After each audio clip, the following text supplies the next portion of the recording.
G'day team, welcome to another instalment of the U Project. Craig Anthony Harper reporting in for duty. Tiffany Ann Cook over there at bloody U Project Central. Hello. Top of the morning, Harps. Are you all right? I'm very good, thank you. You know what? For the first time ever, which is hilarious, and I'm surprised, and we're up to, I think this is maybe 386. Yeah. Our guest, who I will introduce in a moment, said, look, just one thing before we start, my 93-year-old mum might listen. Is it okay if you tone down those words? And it's funny. Stephen Holmes, hello to you. Hey, great to be here. Thank you for having me. Thanks for being had, dude. But it's funny because Tiff and everyone, and Steve, I listened last night. You know, when you sent me a message and said, do you want to chat to this guy?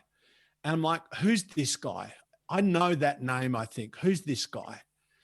And then I Googled him. I Googled you, Steve. But then I went, I know who Steve is. I listened to him on Guy Raz with his business partner, Keith. There you go. And what a great story. But then I listened to you talking and I'm like, this is what I thought, Tiff. He's very well spoken and he's very wholesome and decent. And he's all about family. I might have an episode of no swearing. So I made that decision anyway. But so Steve, welcome to first. On behalf of my 93-year-old mother, Jean Holmes. Yeah. I'm going to thank you in advance. If you don't succeed, she will know you at least made an effort. What's your mum's first name? Jean. Jean, hello and welcome to the U Project, and God bless your socks. Do you know what, Jean? You might be the influence in my life that I need, because my mum, who is, she's 81, she will also be celebrating the first ever non-swearing episode of the U Project. So to Jean and Mary, this is a tribute show to both of you. Tiff, what's your mum's name? Jan. We'll chuck one in for Jan as well. So to Jean, Mary and Jan, because we love mums, this episode is for you. Steve, thanks for joining us all the way from Canada. Hey, great to be here. Now, it was such an interesting story, such an interesting journey. And so I'm just going to read a little bit that I ripped directly off the interwebs. And then we'll dive into it. Over 15 years ago, probably way over 15 years now, I would think. A New Zealand engineer, Dr. Keith Alexander, worked on creating a safe trampoline for his family in 2002. An initial prototype made its way over to Steve in Canada. And kind of that was where the journey for you two as business partners, and also, I guess, the inception of Spring Free Trampoline, that's where it started. And Keith, the engineer, you I don't know, what do we call you? The business guy, the marketing, the PR, the engine room, the financier, all the other stuff. But it seems like I was listening to you two chatting on Guy Raz. If you don't listen to How I Built This, folks, after you listen to all of my episodes, jump onto How I Built This. And also, you have a podcast. Is it called Jumping Into Conversation, Steve? Yeah, I do. It's an internal thing. I do it once a month for my staff, and I invite guests in, and we try and cover subjects that are pertinent to my team, but we let other people listen in. Yeah, awesome. But great. How I Built This, the conversation. I think it was April 2019. There's only about 6 episodes in that month, but April 2019. Can't remember the exact episode number, but that's an amazing episode to listen to, especially if you're into business development. And so how did you and Keith, who designed the trampoline, the Spring Free Trampoline, how did you connect? How did you meet? Well, by profession, I'm a bean counter. I hate to say that, but I'm an accountant by profession. And over the years, I got myself involved in some ventures, and some of them ended up being initiated or started in New Zealand. And it's such a small country, and when you get in there, you can kind of get the opportunity to create some influence. And so I had that joy of meeting some people in Christchurch, and one of those guys came to me and said, "You got to meet this guy, Keith Alexander."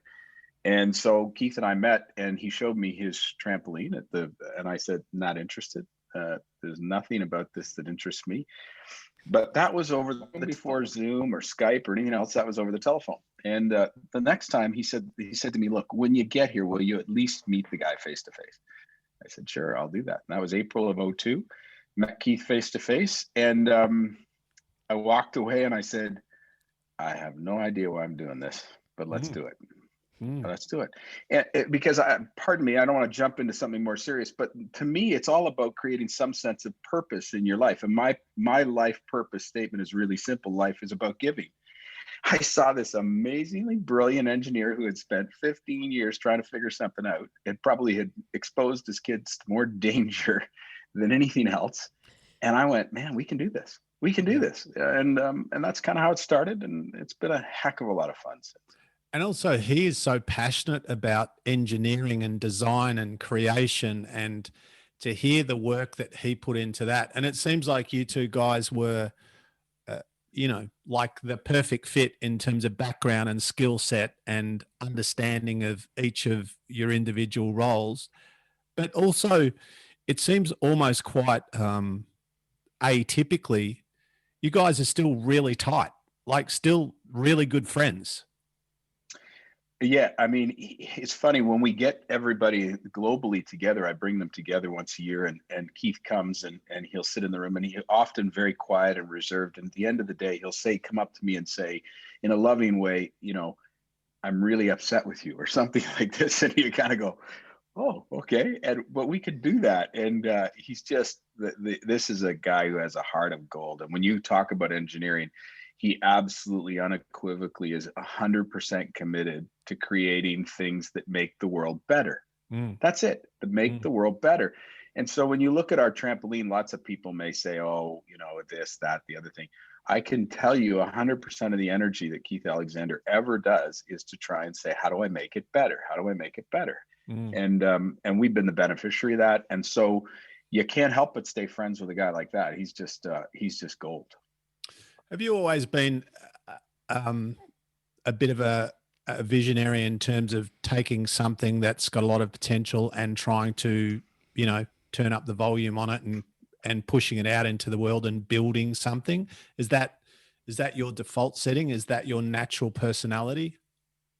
Yeah, no question. My natural personality, somebody once said to me, Holmes, you are a starter. So I love to start things from conceptual idea, having that sense of wonder, taking a look and say, what's possible? What's that sense of wonder? I have a sense of invention, but I may not be the inventor. I may need somebody who's got that invention skill much deeper.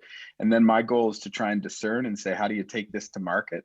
And so I've been doing that for a long time. And in the great thing about it is, if you ever read the book by Chris Zook, and if your fans haven't, pick everything up the man wrote if you're in business. One is how to profit from the core, and the other is growth from the core, how to expand outside of the core of your business. And so what we've always tried to do is, once we get a good core established, we also say, okay, what's the adjacency that we can do off of? And we've had a lot of fun creating businesses from that process.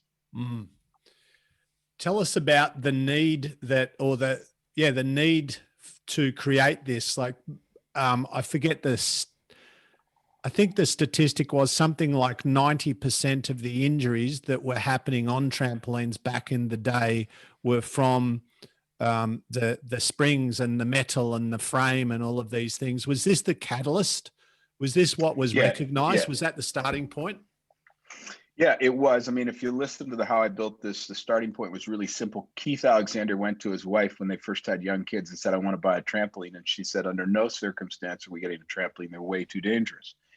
And so he said, well, I'm an engineer. I should be able to make a trampoline which is safe enough for my kids. And so the idea was to focus on what are the design related flaws. And so they're really simple. If you have a frame at the jumping surface, if you have springs that need to be covered by pads, all of these things. So Keith said, okay, one by one, metal enclosure poles now, how do I eliminate the things that are product related injuries? Now, we're one of those companies that takes the fun out of trampoline by saying to people, if you're going to do it safe, do it one at a time. So there are on mat injuries that take place, but from the design perspective, I think what Keith has done and what we have tried to market to people is the innovation of the design by eliminating the things that create injuries, the creating a quality, and then standing behind it with that safety message consistently. I was listening in your first big client, or the first big commercial relationship, correct me if I get some of this wrong, but the first big commercial relationship that the company had was with Costco, and they put in a decent order, and then they put in a massive order. What was going through your head when you got those first orders? Well, it's interesting. When we first went with Keith, simultaneously to focusing singularly, because what I started, if you go back to the discernment of that sense of starting something, what I said was, could I identify any retailer in the world who thought trampolines were dangerous? Yeah. So in our discernment process, if anybody's out there starting a business, look for somebody who absolutely you can attach yourself to with your message. And so we found through our research that Costco didn't sell trampolines. Well, there had to be a reason. So we dug in, and the reason was that the CEO at the time, Jim Senegal's wife, sat on the board of a bunch of children's hospital and given millions of dollars away to children's hospitals. And so Jim Senegal said, we ain't selling trampolines because I'm not going home at night and getting in trouble. And we convinced Jim Senegal's team that we could actually do this and not create those injuries that were going to be seen at the pediatric hospitals. And he said to me, he said this: just don't ever put this so much in my face that I actually can't deny knowledge. Don't make me look like a fool here when I go home at night.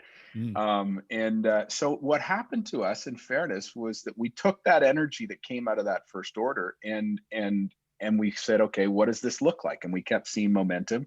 And so we did something no one else does, and that is we built our own facility in China, all on the backs of that order and that growth opportunity, only for have it come ripped out from underneath us, but that's okay. Yeah. So, and so we've, it's just been it was one of those wins where you go, okay, I have to really try and make this big. Yeah. And initially all of your sales were online. Is that correct? No, interesting enough, our first sales, you're not gonna believe this. I was so convinced that Australia would love safety that in 2004, before we were into Costco, I launched in Australia. I launched in Australia in 2004. We spent $3.5 million in television advertising. Wow. And $3.5 million in television advertising. I think we sold 500 trampolines. That's not a great ROI, bro. I'm not a business guru, but that's not a massive return. No, it was quite a good learning experience, though. What do you put that down to? What do you put that, because that is a gargantuan investment. What do you put that down to? Well, here's what I put it down to: stupidity first, lack of discernment of truly understanding the market, right? So what happened was we had done all our research and we found out that in Australia, they buy their trampolines in a highly concentrated time period. Summer vacation and Christmas all come together, and all these trampolines go out the door within about a 6-week period. So we stocked up and then we advertised, and we had no brand recognition. We had no reputation for safety yet. We had no reputation for innovation and quality. And so it fell flat in its face. Now, it didn't take long to make up for that, but the first year fell flat in its face. Now, I know quite a few people who have got one of your trampolines, and they all, as is no surprise, because you have a 10-year warranty, which I think is kind of unheard of in that space. And everyone loves them. And not only do they love them because they're fun, and this is not me trying to do a PR exercise for you, but because they just don't break, which is, if anything was going to break, I would think it would be a trampoline, because there's so much force and so much kind of wear and tear that you would think would happen with those. What about, I feel like for a lot of people who are listening to this, we have a lot of people who are thinking about doing something, either changing a career or building their own business or product or service. How did you deal with, and how did Keith deal with the fear and the hesitation and the self-doubt and the unknown? Because there's all the business stuff, but there's all the human stuff, because in the middle of all of this potential and possibility and commercial kind of adventure, there's still two human beings who are taking massive risks and dealing with the very real potential that this could not work. Well, I think that's one of the things that made my relationship with Keith unique, is right at the very beginning, we sat down together and I asked him to build a risk profile with me. And it became very, very clear that Keith was a professor at a university. He had a zero risk tolerance. And if you gave him any risk, he was going to lie awake all night. Mm. So the first thing I did, and Keith would have no problem with me addressing it this way, is I eliminated Keith's risk by securing his economics for the rest of time. And I took on all the risk. Right. So Keith and I had a long conversation about risk and reward. And so we created a formula which gave him a guaranteed reward process, which still exists to this day. And it took that risk on with me, which changed my reward formula. Mm. And that's just part of business. And as a result of respecting how each other processed, he could go ahead and continue to do what he did with zero risk. Mm. And I could go ahead and do what I did and have as much risk as I wanted and enjoy every moment of it. Mm. Wow. That's a good combination and a good relationship. I love, what I loved listening to that conversation between you two and Guy. It's fair to say that in a nice way, because he's an awesome guy, but Keith probably isn't as comfortable, or wasn't as comfortable in front of a microphone or a camera as you. Not so articulate, perhaps not so smooth or polished as an upfront person for an organization, but you felt that he would be perfect because of his technical knowledge and because of his down-to-earthness. Tell us about when you said to him, I want you to be what's the Dyson guy's name? Is it James Dyson? Yeah, James Dyson. Yeah, you said, and you the analogy or the example you gave was him. And of course, Dyson is an internationally well-known brand, an amazing success story. And that guy, that there seemed to be a lot of parallels between Keith and him. Well, I mean, I said to Keith, I said to Keith at the very beginning, are you prepared to be the Dyson of trampolines? And he said to me, well, I don't know what that means. And I said, it means that what you believe, you actually have to convey, because nobody's going to believe me. I can be the front guy, I can be the sales guy, but the truth, and I can even be passionate about it, but the truth is, I'm not believable the way you are, Keith, because it wasn't me who created the invention. It was me who, pardon me for being a capitalist, who leveraged off the invention and created the opportunity for growth and commercialization. But the passion and the root of this design rests with Keith. So are you prepared to be the Dyson? Yeah. And the best example of that is we brought Keith to Toronto for 10 days of filming in 2009. And I think it was 2008 or 9. And the first 2 days went extremely bad. And he almost had a breakdown, and he had to vent, like, I can't do this. And I said, well, then just stop doing what every one of those producers wants you to do, and the directors, and do what you want to do. What do you want to convey? And then it was gold. It was gold.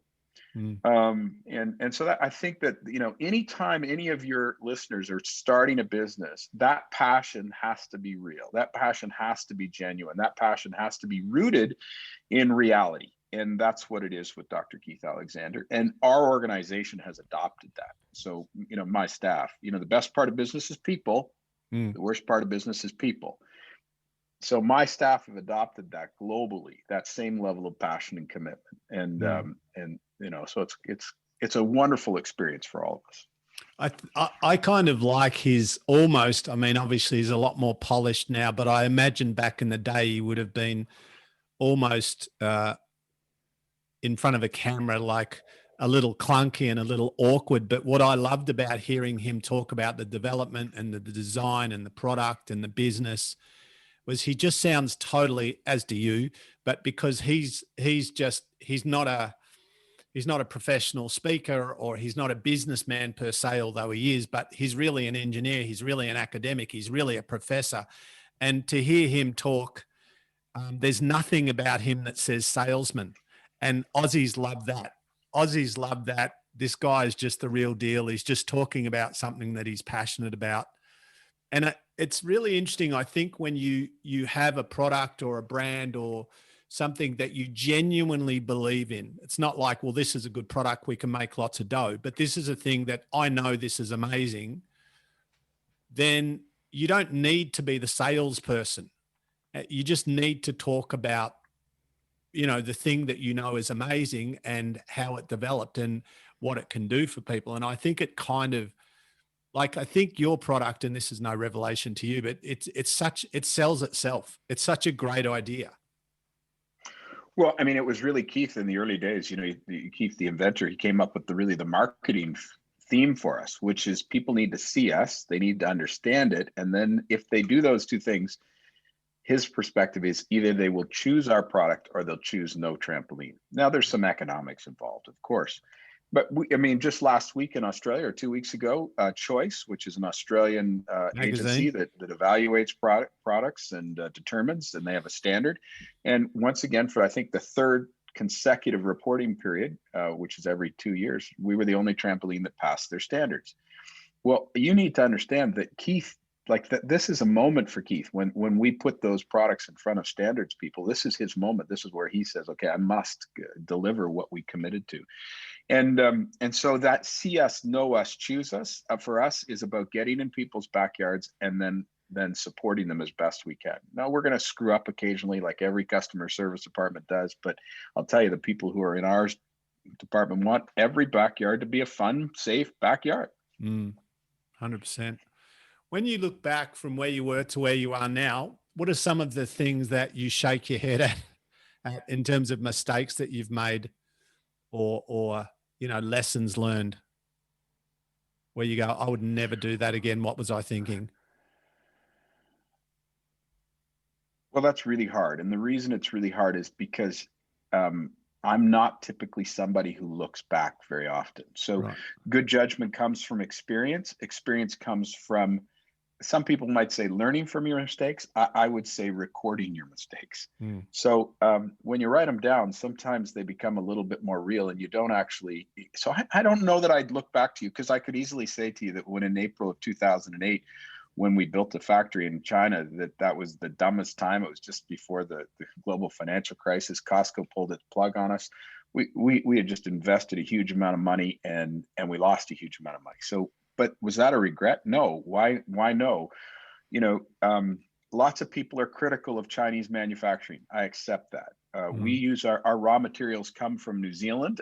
Some of them come from New Zealand. Some of them come from other parts. But one of the things we've now built is a family there. So we've seen our staff and very little turnover. We've seen our average wage skyrocket. We've seen families get created, and so. There's a lot of things I could look back and say I'd do different, but if you'd spend too much time doing that, Craig, quite frankly, it dominates your ability to actually continue to go forward and take risks and make decisions. So, yeah, I can tell you one thing. I think it's value. Sorry to interrupt the joys of Zoom, but yeah, looking back is not always, or looking in the rearview mirror, as my mum says, not always the best thing. How do you have we were talking about what you're going to get up to tomorrow before we started recording. Do you have a philosophy on the big picture of your life in terms of not juggling, but co-managing work, life, the work stuff, the non-work stuff, family, leisure, hanging out, enjoying what you've created? How do you create that harmony and that balance between work and non-work stuff? Well, you live in the tension.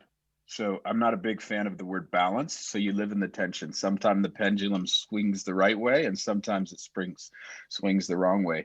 I've been married to the same wonderful wife, Cheryl, for 36 years. Wow. She'd probably say there's a number in there that she wouldn't count. But in the midst of that, we actually went through a process of understanding our love language, right? And so I understand that her love language is quality time and acts of service. Mm. So if I want to convey to my wife that I care about her, well, then I'm making the bed. I'm doing some of the other things. There's not as many piles of clothes on the floor. They find their way to the laundry. I even do the laundry, and I spend that quality time. So tomorrow, as I said, I'm about to go dog sledding, and it was a last minute thing that she wanted to do, and she organized. And so we're Northern Ontario, Canada, and we're going to do some dog sledding, and so living in the tension. So she knows what my love language is, and she understands what it means to support me in that way. And so it's finding those tension moments. I have 3 daughters and 8 grandkids, Wow. and so it's a lot of fun in the midst of all that. But I work as many hours of my brain's activity as I can. How old are you, if you don't mind me asking? I'm 58 years of age. Oh, you're 1 year older than me, and you got 8 grandkids. Oh my goodness! And you look. I was going to swear, Tiff. I nearly said the B word. I didn't say that, but you look amazing. You look amazing. You do not. You don't look your age. You look very healthy and very calm and relaxed for somebody who's probably in the middle of mayhem a lot of the time. Now, that book, just quickly, I think, was it Gary Chapman that wrote The 5 Love Languages? Yeah, he did. He did. Yeah. That's a great book, everyone. And it's really interesting that Steve talks about that. I think we spoke about that once before on the podcast, is just getting your head around this idea that not everybody experiences and gives love the way that you do. And then it really opens the door on these 5 frameworks of love, or kinds of love in inverted commas. So is that something that you refer to or default to or think about when you're, because I think that love language thing even works, at work, and we're not necessarily talking about romantic love. We're just talking about connection. Totally does. There's probably 4 tools I'm going to share with you very quickly that if your listeners want to jump into. Well, one obviously is good to great. So when it comes to hiring, you hire people who are humble, hungry, and smart. If you're out there today and you're going to start a new job, or you're going to start a new company, and you're trying to figure out who to hire, so you got this bus. We all know the bus analogy. The people you want on the bus are humble, hungry, and smart. Okay, that's absolutely critical. The second thing, when they get on the bus, you got to make sure you put them in the right seats. I'm going to tell you to go online to what's called the Working Genius. There's a self-assessment you can do on the Working Genius, and it tells you in this very simple self-assessment, it says, what's your genius? Is your genius wonder, invention, discernment, galvanizing, enablement, or tenacity? And what you learn to find out, going back to your love language, is that you find out who actually on your team has different geniuses than you, and you find out how they, in fact, get reinforced and to enjoy work, because the whole point of work with your staff as you grow businesses is that your people are fulfilled. If they're not fulfilled, they're going to go home unhappy. They're going to create an unhappy home environment, and they're going to come back the next day unhappy, and that ain't working. That's not fun. And so you got to avoid that. So I've said the love language, of good to great. We've got the Working Genius, and the last one is, as you've heard about, I'm sure, lots of the 5 dysfunctions of the team. You want a functioning, healthy team, and those are really easy. You got to have absolute trust and vulnerability. You got to have no fear of conflict, absolute commitment, clear understanding of goals and accountability. These are the things that I get huge joy out of every day in trying to develop, not only for my team, but for myself, because that's how it works at home. My wife and I are on a bus trying to head in the right direction. I now understand what seats she likes to be in and what seats I like to be in. And I know that bringing home flowers don't cut it. So what's the high water? What are you winning? What are you getting the green tick for with your wife? What's her love language? Well, a great example from my perspective, which I don't always succeed at, is that what I'll call digital off time. When quality time. Her love language is quality time, as I said. Mine, pardon me, you can't have a little bit of this entrepreneurial driving force without getting an occasional words of affirmation. So if I do hit it on the quality time button, she knows that she just has to say thank you. That's worth $1 million. And by the way, Um, Steve, we think you're amazing. And that hair is outstanding and your skin oh, resplendent. thank See you. what I did there, Tiff? Oh, Taking I notes, look Harps. just like oh man, my mother's going to be thrilled. And shout out to Jean. We haven't forgotten you, Jean. Hey, I wanted to ask you, so this is a strange question, but my PhD research focuses on this thing called external self-awareness, which is you understanding what the Steve Holmes experience is like for others. Have you ever thought about the you experience? Do you ever think about what it's like? Do you ever think about what it's like for people to be around you?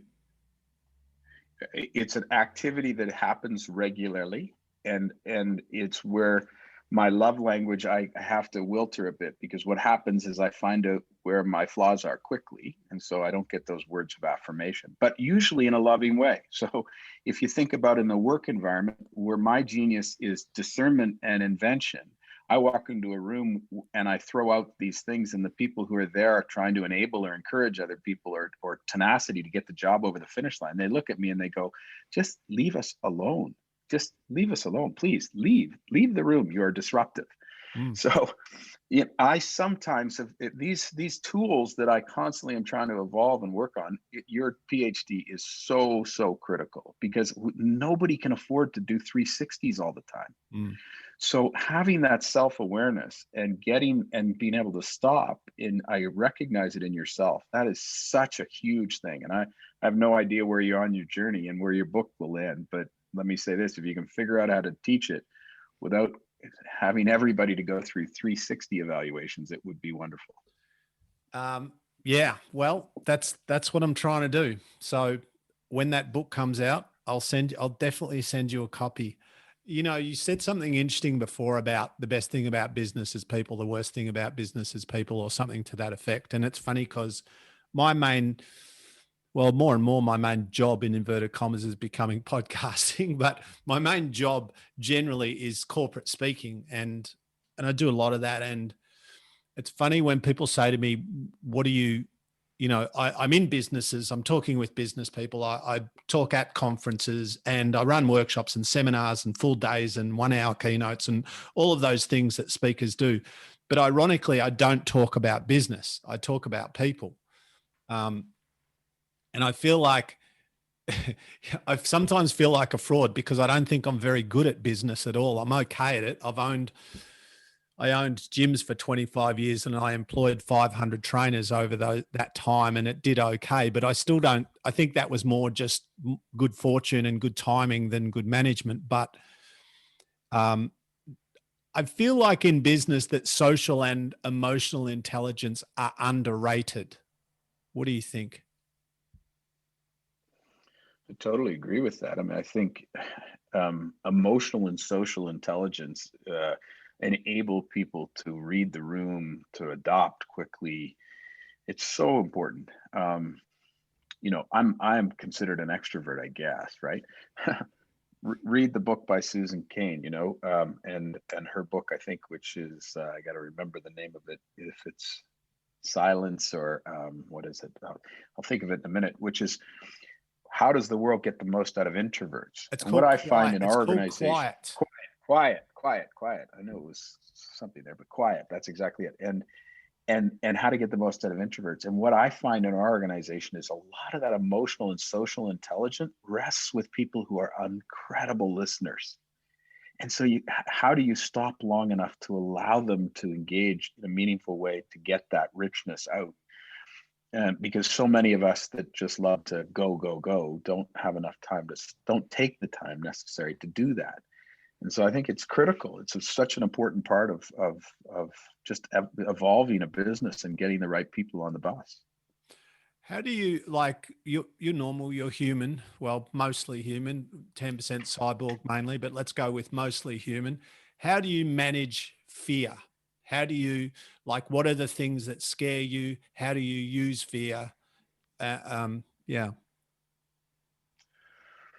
Boy, that's a tough question. And the reason I say it's tough is because I don't usually experience it. One of the things that's so unique is I found out very early on in my business career when I royally screwed up.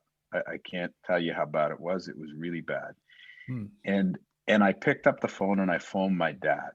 And I could get emotional here, but I think I'm okay. Hmm. And I phoned my dad and I told my dad. Now, my dad was a Baptist minister. He passed away in 2012, but he's a Baptist minister. He said, "What are you talking about?" And I paused and I said, "Dad, I did this. And he goes, "But what does that matter?" Mm. And I said, "Well, Dad. And he goes, "Son, understand, no matter what you do, your mother and I will love you. Mm. Your wife is going to continue to love you because I know who she is and I've seen her examples of her love." So I went through this terrible moment, and my greatest fear was the disappointment I was going to create for the people I loved. And Wow. what I got was reinforcement from the people who actually loved me, Mm. that they didn't care, that they were okay with it. They could get over it. They could forgive me. So one of the things I would say to your listeners, if you're stuck with fear right now, is figure out who's important. Mm. Who's important? And are those people really going to disappoint? Are they going to walk away in the midst of that? If you're vulnerable, if you're honest, if you do those things, the answer is no, they're not. Mm. I doubt it. I really do. And in the midst of that, you then have the confidence that says, you know what, I can actually go out and do this. And if it totally screws up, it'll be okay. Now, Mm. you and I both know, because we're old enough, Craig, that we're back in the 70s and 80s and 90s. If you failed miserably and you went bankrupt, there was a stigma that you couldn't survive from. Today, it seems like it's a pride of honor almost. Go out and try it, and if you blow it up and it makes a mess, oh well, who cares? Try again. Mm. So what I would say to your listeners, if they're out there, if they're running a business, if they're in a position in this COVID, which has been terrible for many businesses, and they're faced with fear and they're faced with uncertainty, absolutely sit down. Mental health is so important, and recognize who are the people who truly care about me, who really love me, and go to them, be vulnerable, be honest. And I guarantee you, they will help you see through that fear. Mm. Yeah, I love it. I love it. One of the conversations that's been on replay in my life over the years with people sitting down is something like, my life is okay. It's not great. I don't hate my job. It's all right, but it's not where I want to be, and it's not what I want to do over the long term. But I don't know what I want to do. I don't have clarity. I'm sure that what I'm doing is not my purpose or my path or my future, but I don't know how to find clarity. Do you ever have those conversations with people who want to be doing something different, but they don't know what that something is? And do you have any advice? All the time. And I try and make it, and here's what I want you to, if your listeners are out there, Google the following Japanese concept. It's called, I can't say it because I'm such a bad language guy, Ikigai. Ikigai. There you go. Okay. Thank you. And it's a Japanese concept for the meaning, a reason for being. Mm. And it has 4 real functions, the things that you're good at, the things that you love, the things that you get paid for, and the things that the world needs. And you find out, and so the journey I take people through is this is a simple thing for you, all your listeners, to be able to do if they want to do it. Spend 1 week and all you do is write down the things that you are good at.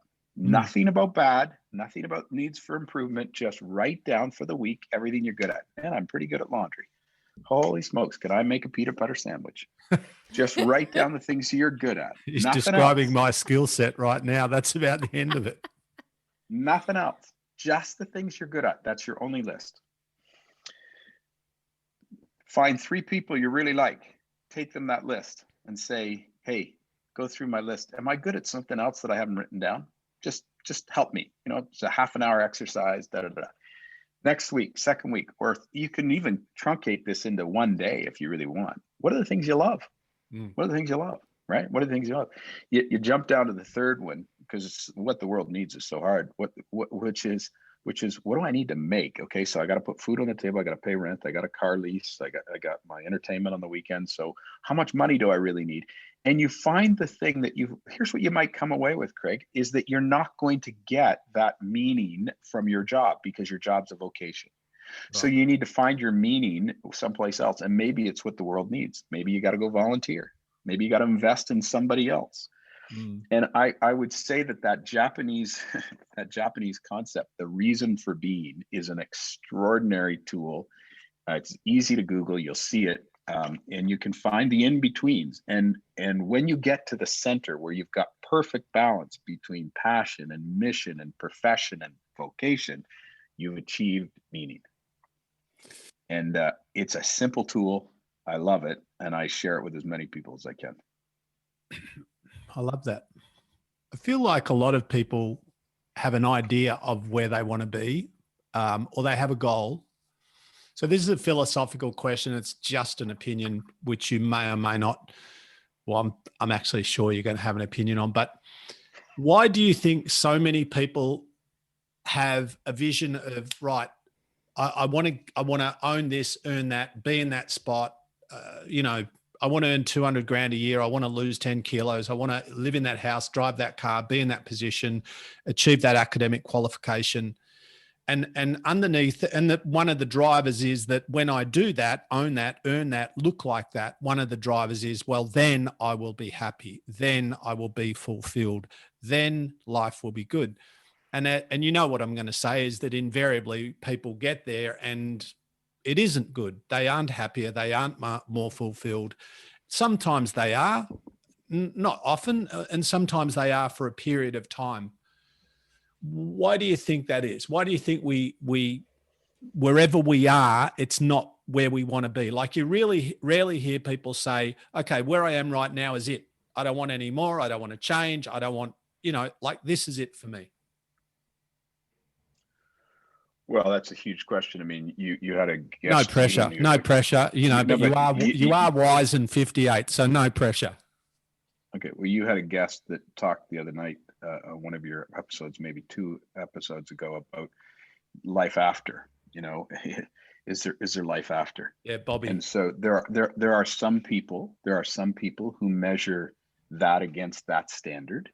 Am I going to measure up to what it is, that standard? But that's not really what I think you're asking. I think you're asking, how do you find in that sense of that moment that you're at satisfaction? I'm okay. And I think that there's something so much more to the material gain, which I've been fortunate. You don't get to go dog sledding unless you've done okay. So, but at that moment, you still have to come back to the issues that are so critical. So, who loves me? Who do I love? What are the things that I value? What are the things that are permanent? And I think that's a really key word as you evaluate this issue. What's permanent here? So that new car, that new house, that new relationship, some of them are temporary, some of them are permanent. But the things that are really permanent help shape whether or not you've achieved some of those goals. And having satisfaction and establishing in your own mind, where are you at peace? Where are you at peace? Like, it's not about being measured up by somebody else's standards. It's being measured up by the standards you create for yourself. If all of us were measured up by the standards that are established by other people, we'd inevitably go, oh crap. Yeah. Yeah. But if you set the standards for yourself in a place, and you got to do it from a good place. If you set the standards for yourself, and you can measure yourself against those, and you can be at peace with that in the moment, whole different ballgame. Do you think it's possible to be simultaneously ambitious and content? Yes, but there's a chance that others may not see you that way. So they still may see you as being selfish or arrogant or, all of those things. I mean, so you personally may feel that being driven and being ambitious can create content, but it goes back to what is it that your purpose is. So for me, life is about giving. Mm. It's about giving. So I will do everything in my power to use my skills and a capability in order to try and grow myself and help others grow. And in the midst of that, I have an opportunity to give. Now, if I get economic growth and personal wealth, then the same principle has to apply. What am I going to do with it? So, you know, if I want to be measured against my same standard, I better be damn well prepared to give it away. So true. So what was it like growing up with a dad who was a Baptist minister? Well, my mother's listening, so I have to be careful. Were you always the good Christian boy, or did you have moments? No, I think that's the beauty of the wonderful parenthood I had, which is that finding faith was a personal journey, had nothing to do with inheriting my parents. So my parents always encouraged each of us, you better go out and search for God yourself, because if you find him through us, you're likely not finding him. So, but I want to step back. My father was the greatest entrepreneur I ever met or ever experienced. Now, and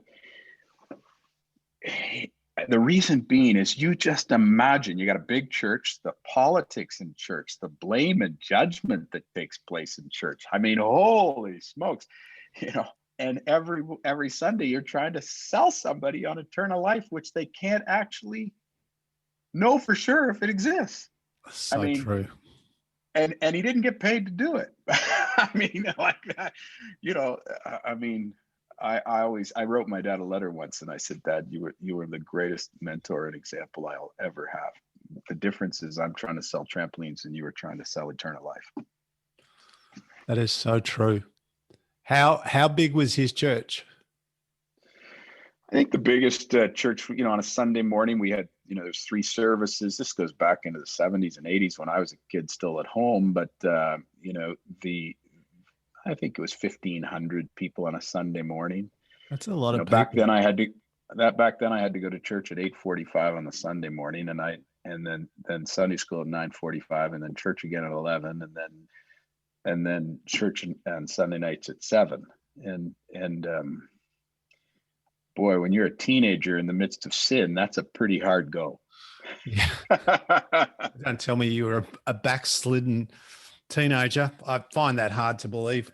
Clearly you've rebounded well, but when you've got 1,500 people, you think you're exactly right. It's because you've got 1,500 egos, attitudes, personalities, backgrounds, belief systems. Like 1,500 people is a lot of people to lead. I'd say the biggest is 1,500 judges.